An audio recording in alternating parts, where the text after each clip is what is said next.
আসসালামু আলাইকুম ফ্রেন্ডস, এডুজেট শিক্ষায় আপনাদেরকে স্বাগতম। আপনারা সবাই কেমন আছেন? আশা করি সবাই ভালো আছেন। বরাবরের মতো আপনাদের সাথে আছি আমি সাইফুল ইসলাম। চলে এসেছি নতুন একটি ভিডিও নিয়ে।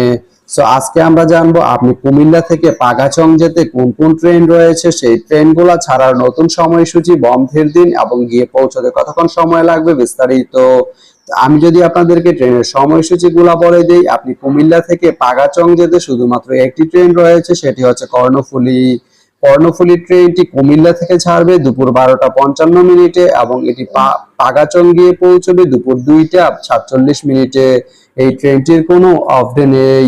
তো আপনি কুমিল্লা থেকে পাগাচং যেতে এই কর্ণফুলী ট্রেনটি ব্যবহার করতে পারেন। তো ভিডিওটি কেমন লাগলো অবশ্যই কমেন্ট করে জানাবেন। আর ভিডিওটি যদি ভালো লেগে থাকে বা আপনার কোনো উপকারে এসে থাকে তাহলে ভিডিওতে একটা লাইক করে দিবেন, কারণ আপনার একটা লাইক আমাকে অনেক ইন্সপায়ার করে নতুন নতুন আরো ভিডিও বানাতে। তো ধন্যবাদ সবাইকে ভিডিওটি এতক্ষণ ধৈর্য ধরে দেখার জন্য। ভালো থাকবেন, সুস্থ থাকবেন, এডুকেট শিক্ষার সঙ্গেই থাকবেন।